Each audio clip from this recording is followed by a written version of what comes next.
O güzel Resulü Yesrib yolunda hicret coşkusuyla aramalısın. Ayrılık anneden, babadan, yardan.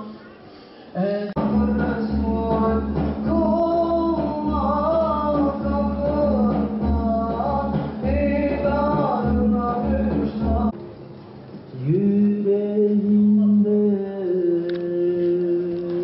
korku var, sil kardeşim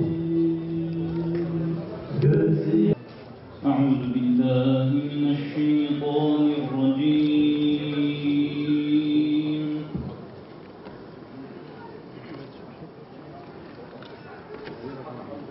بسم الله الرحمن الرحيم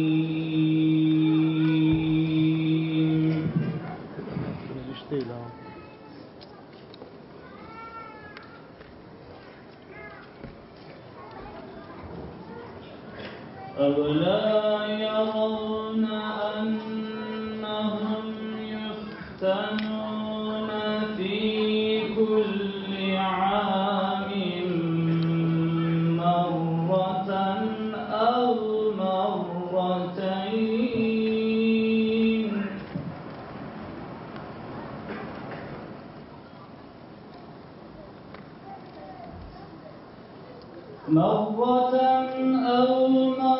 مرتين ثم لا يتوبون ولا هم يذكرون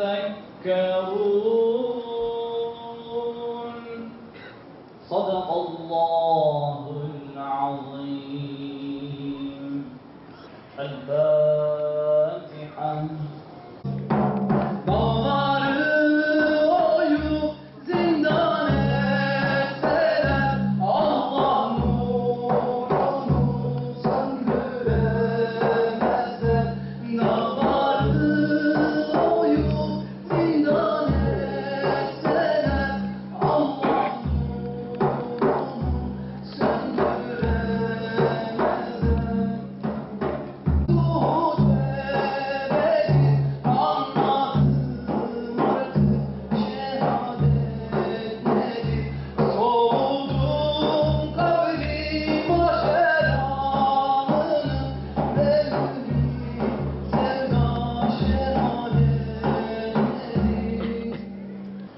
Şimdi konuşmalarını yapmak üzere İlmi ve Fikri Araştırma Merkezi İFAM'ın kurucusu Sayın Doktor İhsan Serocak hocamızı kürsüye davet ediyoruz.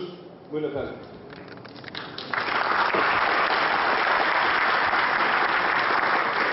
Sadece İslam, yalnız İslam. Kardeşlerim, doktor ilacı veriyor. Doktora müdahale ederse, yarın gidip tedavi neden olmadı diye doktora sorma hakkımız yok. Ya hep İslam ya hiç İslam.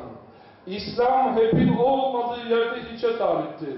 Nasıl o doktorun reçetesini yarım uygulayınca, yarım başka ilaçları uygularsa, tedavi olmuyorsa, Kur'an'ın sahibi buyuruyor ki, Peygamber Aleyhisselatü Vesselam'ın getirdiği, bildirdiği, duyurduğu neler varsa, onları almadan, evinize, cemiyetinize, hayatınıza tatbik etmeden ayağa kalkamazsınız. Olmaz diyorlardı. Ama oldu. Peygamber Aleyhisselam'a ittiba ettiler. Allah onların yolunu açtı. Onlar sadece İslam dediler. Yalnız İslam dediler. Türk İslam sentezine karşı çıkıyorsunuz. Yani bu bizi kırıyor. Neden böyle diyorsunuz? Dedim ki kardeşim, Peygamber Aleyhisselatü Vesselam Arap İslam'ından bahsetmedi. Bedir Muharebesi'ne Peygamber Aleyhisselatü Vesselam'ın amca çocukları geldi. Amca çocukları olarak çıkın ve dünyaya şunu gösterin. Bundan sonra yeryüzünde iki karargah var. Biri İslam'ın, biri küfrün karargahıdır. وَقُلْ جَاءَ الْحَقُّ وَزَهَقَ الْبَاطِلِ. İslam gelmiştir. Ebu Bekirler bir tarafta duracak.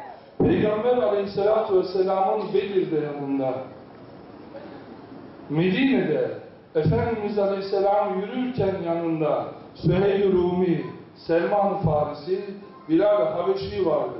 Peygamber Aleyhisselatü Vesselam kendi ırkından sadece onlardan bir millet yapısı kurmamıştı. Irkı üzerine geliyordu Peygamber Aleyhisselam'ın. Hemşehrileri üzerine geliyorlardı ama İran'dan Selman vardı yanında. Habeş'ten Bilal vardı. Muhammed Aleyhisselam onlarla yürüyordu kardeşlerim. O delikanlıya dedim ki, eğer ben burada Türk İslam'ından bahsedersem, peki İslamabad'a gittiğimde, Hindistan'a gittiğimde oradakine Türk İslam diye bir şey anlatsam, onun alakasını cezbeder mi? Bunun benimle alakası var der mi? Ya da Hakkari'ye gittiğinde orada böyle bir din anlatabilir misin? Eğer sen bunu anlatırsan o zaman Arap der ki Arap İslamı olsun, Kürt İslamı olsun, Hint İslamı olsun. Hayır, eğer ben Samsun'da, Trabzon'da konuştuğumu, Bağdat'ta, Şam'da, Gazze'de, İslamabad'da, Arakan'da konuşamıyorsam o zaman ben Allah Resulü Aleyhisselam'a gelen bir dini değil, uydurulan bir dini anlatıyorum demektir. Kardeşlerim, Araplar, İranlılar, Peygamber Aleyhisselam'a geldiler. Onların önceden bir kültürleri vardı, anlayışları vardı. Geldiler, girdiler, oldular, erdiler, yeniden doğdular. Doktorun ilacıyla ayağa kalkacaksa reçete müdahale kabul etmez. 100 yıldır Hz. Muhammed Aleyhisselam'ın ümmeti olarak Peygamberin reçetesine müdahale etti. Onun için de böyle yapmamıştı. Allah'a inanıyordu. Kur'an-ı Hakîm'in ayetlerine inanmıştı. Eğer biz iliklerimize kadar pazarlık yapmadan bütün mevcudiyetimizle Hz. Muhammed Aleyhisselatü Vesselam'ın nizamına dönersek 100 yıl önce Sultan Abdülhamit'ten sonra bu ümmet nasıl destan yazmayı, tarih yazmayı bıraktı, kendi küffarın oyunlarına, tuzaklarına, bir tarafta ne mutlu Türk'üm diyene, bir tarafta ne mutlu Arap'ım, ne mutlu Kürt'üm oyunlarına düştüler. Eğer biz sahabe-i kiram radıyallahu anhum hazaratının yoluna döner, İslam'dan başkasına barınak, tutamak tanımıyoruz ya Rabbi. Biz diyoruz ki inne ummetekum ummeten vahide. Bu ümmet tek bir ümmettir. Bu ümmetin fikirde, harekette, sanatta, içtimaiyatta, Cava adalarından Cebeli Tarık'a kadar yeniden aynı bayrak, aynı sancak altında Kur'an-ı Hakîm'in Kâbe-i Muazzama'nın etrafında toplanacağını evime, yüreğime, mahalleme anlatırsam dün onlar alay ediyorlardı.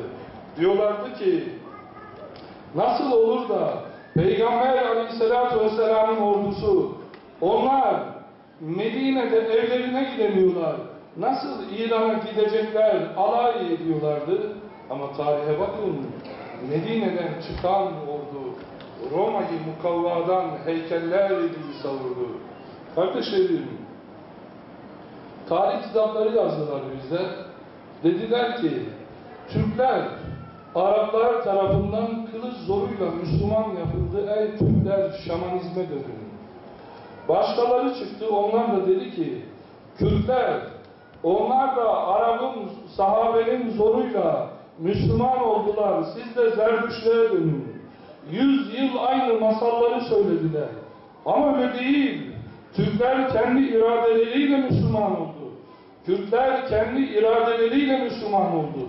Dedim ki, ey Afrikalı kardeşlerim, Amerikalılar, Batılılar, onlar insan haklarından bahsederler. Özgürlük anıtını dikerler. Ama Amerika'daki, Fransa'daki, İngiltere'deki siyahi hemşehrilerimiz sizi nasıl köle yaptılar? Onun belgesidir. Peygamber Aleyhisselatü Vesselam'sa, bense, beyazların bakışları arasında Kabe-i Muazzama'nın damına hemşehriniz Bilal-i Habeşi'yi çıkararak kavmiyetçiliği ayaklar altına alan Hazreti Muhammed'in öğrencisiyim. Size Afrika'ya Medine'nin Hazreti Muhammed'in selamını getirdim. Allah'a kul olun. Peygamber Aleyhisselatü Vesselam öncelikle bunu söyledi. İkinci olarak kardeşlerim, Efendimiz sallallahu aleyhi ve sellem muhataplarını, ashab-ı kiramı ibadete, kulluğa, namaza davet ettiler. Öyle namaz kıldı ki gece yarılarına kadar neden peşimizden geliyorsun diyorlardı, reddediyorlardı.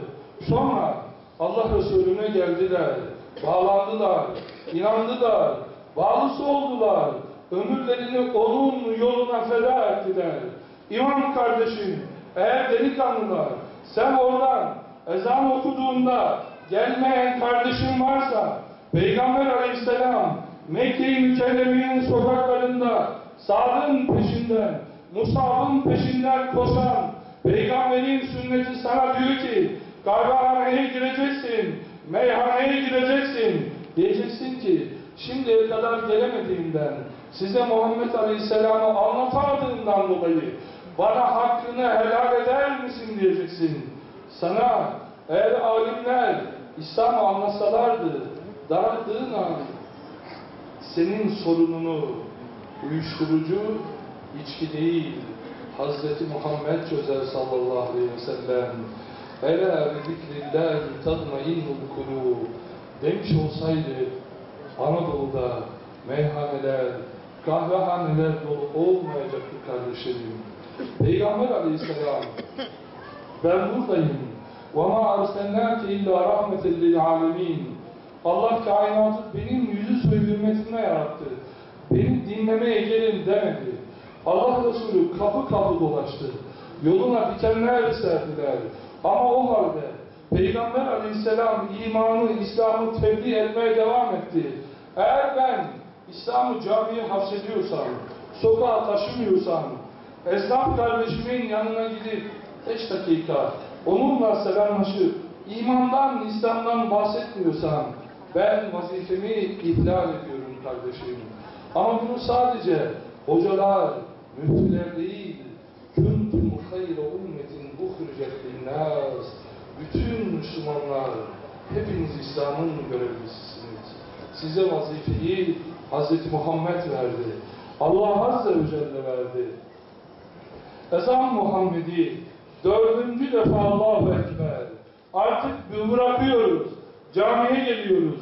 Kardeşlerim, sahabe-i kiram radıyallahu anhum, onlar Allahu Ekber'i yürekleriyle inandılar. Sonra dilleriyle Allahu Ekber dediler. Allahu Ekber'i onlar hayata taşıdılar. Faize haram dediler. Allahu Ekber'in olduğu yerde faiz olmaz. Allahu Ekberse o evde baba, kızına, ailesine tesettürü anlatma memuriyeti var, mecburiyeti var. Allahu Ekber'in olduğu yerde iffet davamız var, ahlak davamız var, haya davamız var, mahremiyet davamız var. Allahu Ekber. Kardeşlerim, sahabe-i kiram Allahu Ekber inandılar, dilleriyle söylediler. Sonra onlar cihanın o gün en büyük imparatorluğu olan İran Sasani devletinin tarihten sildiler. Fas'tan Pakistan'a kadar Allah ve Resul davasını taşıdılar.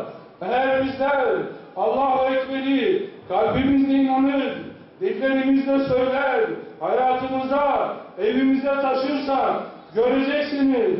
Sahabe Medine'de Allahu Ekber diyenler 20 yıl sonra İran'ın, cihanın en büyük imparatorluğunun merkezinde nasıl Allahu Ekber dediyse Batman'ın çocukları, Mardin'in, Anadolu'nun evlatları da göreceksiniz. Yeniden yürekleri fethedecekler. Londra'da, New York'ta, Beyaz Saray'da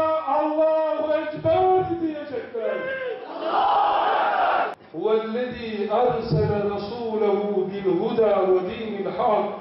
Allah bu dini yenilsin diye göndermedi.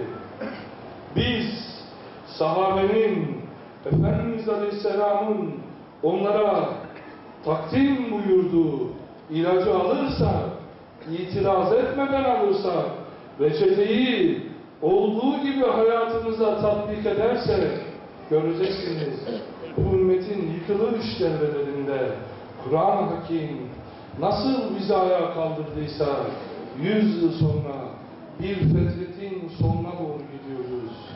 Allah'ın inayetiyle وَتِلْكَ الْاَيَّامُ نُدَاوِلُهَا بَيْنَ النَّاسِ Gün İslam'ındır. Yeniden İslam'ın çağına, İslam'ın aslına doğru gidiyoruz. Buna hiçbir anlayış, hiçbir düşünce engel olamayacak. Allah Azze ve Celle bizden o oldurucu adımları atmamızı bekliyor kardeşlerim. İman, ibadet davası. Sahabe gibi namaz kılmak. Allahu Ekber. Onun hakikatine inanıyorsunuz. Namaz kardeşim. Allahu Ekber diyoruz. Manasını düşünüyoruz. Namaz bizi bir alemden alıyor, başka bir aleme taşıyor. Daralıyorsun gecenin yarısında. Diyor ya büyük doğum mimarı. Madem kimsecikler öpmez beni alnından, bari sen öp seccaden. Der ki ona, وَلِمَنْ خَافَ مَقَامَ رَبِّهِ cennetan. Rabbim buyuruyor ki, haramlardan uzaklaşan, Allah'ın emrine rağm olan gençlere Allah Azze ve Celle 2 cenneti vaat ediyor. Allah Resulü Aleyhisselam'ın delikanlıları, Hz. Muhammed Aleyhisselam'ın gençliği, sokakları görüyorsunuz, ekranları görüyorsunuz. Siz bu asrın Yusufları olacaksınız. Peygamber Aleyhisselatü Vesselam'ın gençleri olabilirse, Hz. Ömer Efendimiz zamanındaki o delikanlı gibi olursa, Allah Azze ve Celle bize yeniden dünyayı sizin ellerinizle, sizin iradenizle Allah müdahale edecek. Yeniden dünyayı cennete çevireceksiniz Allah'ın inayetiyle. Olacak bunlar kardeşlerim, hanım kardeşlerim. Allah Resulü Aleyhisselam'ın yıllar sonra bize bu mübarek mucizesini gösteriyor. Hanım kardeşlerim, lisenin önüne gideceksiniz. Orada bacılarınız var. Onları alacaksınız. Evinize davet edeceksiniz. Müderrise bacılarım varsa, İmam Hatip'te öğretmen kardeşlerimiz, bayan öğretmenler, Kur'an kursunda onları davet edeceksiniz. Kızlar gelsinler, liseden gelsinler. Açık kapalı olmasına bakmadan çağırın onları, gelsinler. Eğer onların ayaklarına gitselerdi, gitmiş olsaydı hanım kardeşlerim, öyle olmayacaklardı. Onlar bu milletin evladı, bu tarihin evladı. Ey milyatlı bacılarım, kardeşlerim, Hz. Muhammed Aleyhisselam'ın öğrencileri, Selahaddin Eyyubileri yetiştirecek aralar, liselerdeki bacılarımız, bu milletin evladı sizi bekliyor. Alime olmanız gerekmez. Sahabe kadınları alime değillerdi. Onlar imanı biliyorlardı. Çay demlenmesini biliyorsanız, o bacılarınızı evlerinize davet ediniz. Allah rızası için evlerimizi İslam okulu yapalım Allah rızası için. Bir seferberlik başlatalım. Hanımlara kızmayın. Bizi mahcup ettiniz, buraya geldiniz diyecekler. Çekinmeyin kardeşlerim, delikanlılar. Kimseden vazife beklemeyin. 3 kişi olun, kalabalık olmayın. 3 kişi. Fazla olursanız tedirgin olabilirler. Selam veriyorsunuz, özür dilemeye geldik. Şimdiye kadar halinizi soramadık. Şimdi geldik. Hakkınızı helal edin. Bu meyanda birkaç kelam edin. Çıkın oradan. Göreceksiniz. O zaman Midyat'ın camileri yetmeyecek bize. Yetmeyecek kardeşlerim. Allah Teala İslam'ın hakikati evlerimizden, camilerimizden, cemiyetimize, sonra Anadolu kıtasından bütün alem İslam'ı taşıyacak iman, irade, ihlas, şuur Rabbim bize ihsan buyursun.